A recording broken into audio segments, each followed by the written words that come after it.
ليه المصريين بيكرهوا المغرب؟ ما بيكرهوا المغرب ازاي يعني؟ ده المغرب ده مغرب ومصر اتنين في واحد. اخوات يعني. اخوات اتنين بس احنا واحد. بيقول لك في 50,000 واحد مغربي جايين يزوروا مصر ويقعدوا في مصر والناس على السوشيال ميديا مش موافقه، ايه رايك؟ لا لا لا طبعا ده يجوا يشرفوا مصر، بس ده بلد يعني مصر بلد الاهل، بلد الكرم والخير يعني، وبتستضيف اهلها، ده مصر. طيب هنسألك سؤال تاني. لو خيروكي تختاري شريك حياتك المستقبلي من اي دولة عربية غير مصر، تختاري منين؟ اختاروا من المغرب. اختاروا منين يعني؟ اشمعنى المغرب؟ المغرب يعني. طب ايه اكتر حاجة بتحبها في المغرب؟ سعد المجرد طبعا يعني ده العشق. طيب هسألك اخر سؤال معانا، وهو اكتر حاجة بتحبها البنت في الشاب هي ايه؟ بالنسبه لي يعني كشخصيا ما بحبش اي حاجه. ليه؟ هم شبهنا عادي يعني. طب لو خيروكي يعني انت عايزة حاجة من بره بقى؟ ولا من بره ولا حاجه، بس من بره ولا من جوه؟ ولا من بره ولا من جوه. بتعني في كله رايح. طب انت ايه رايك في الكلام ده؟ من ناحية المغرب عايزين يجوا مصر والناس مش موافقة والمصريين بيقول لك لا. ليه يعني كلنا اخوات عادي مش حوار. مفيش أي مشكلة يعني؟ طيب المصريين قرروا يجوا مصر، مصر استقبلتهم وبقوا معانا وعايشين معانا، يعني دمياط والمنصورة معظمها سوريين وعادي. طيب وجهي رسالة بقى لشعب المغرب. شعب المغرب شعب مصر كلهم بيرحب بيكم وبيحبكم جدا. أنا بشكركم جدا والله. شكرا لك.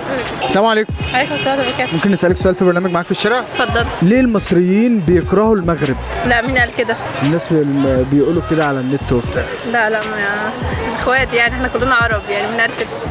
طيب بيقول لك في 50,000 واحد مغربي جايين يزوروا مصر ويقعدوا في مصر والناس على السوشيال ميديا بيقول لك لا ما يجوش وبتاع، ايه رايك في الكلام ده؟ لا ينوروا طبعا، ما احنا عندنا مصريين كتير في الكويت وفي المغرب وفي كل حته يعني، عادي.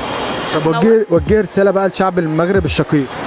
ما احنا ما فيش اي عداوه بيننا على فكره، وبنحبكم وعادي يعني، مفيش اي مشكله ان انتوا تيجوا تنورونا. طيب هسألك سؤال تاني معانا.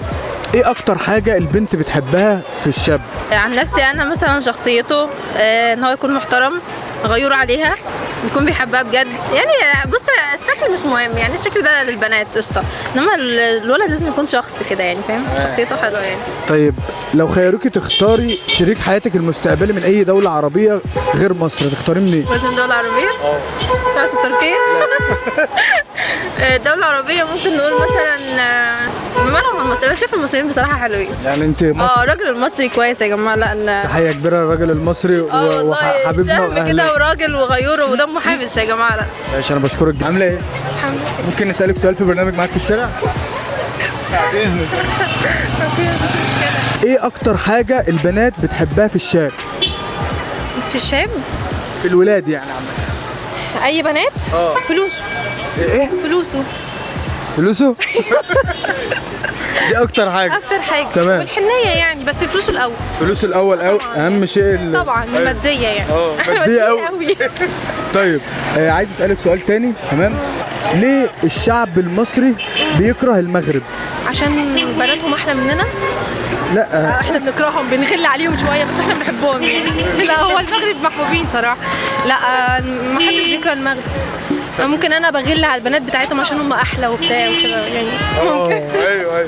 طيب دلوقتي في 50,000 واحد مغربي جايين يزوروا مصر ويقعدوا في مصر والناس على السوشيال ميديا بيقول لك لا ما يجوش وبتاع لا ازاي يجوا ينوروا؟ ده حتى عندهم حاجات حلوه قوي.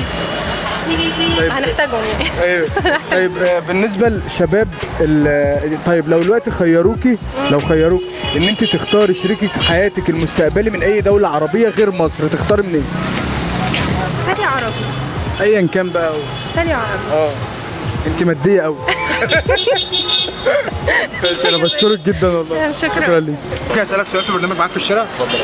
اول حاجه معانا، ده علم ايه؟ المغرب العربي الشقيق طبعا. المغرب العربي الشقيق. طب دلوقتي ليه المصريين بيكرهوا المغرب واهل المغرب؟ ازاي يعني؟ مفيش حد بيكره المغرب طبعا. ازاي يا عم انت؟ اذا كنت انا واحد مصري اهوت وبقول لك ان انا بكرههم والناس دي خونه ما بحبهمش. خونه ازاي؟ هو زي الناس يا عم، ايه المشكله يعني؟ مالك يعني خونه ازاي؟ انا بقول لك اهوت انا عايزك دلوقتي تقول ان هم خونه، تمام؟ ازاي؟ وهديك 1000 جنيه. ولا كنوز. بس يا عم ده مقلب والله. الناس دي فوق دماغنا واخواتنا وحياة ربنا. بص احنا بنصور مقلب وده مقلب، الناس دي اخواتنا وفوق دماغنا. روق يا عم. حبيب قلبي.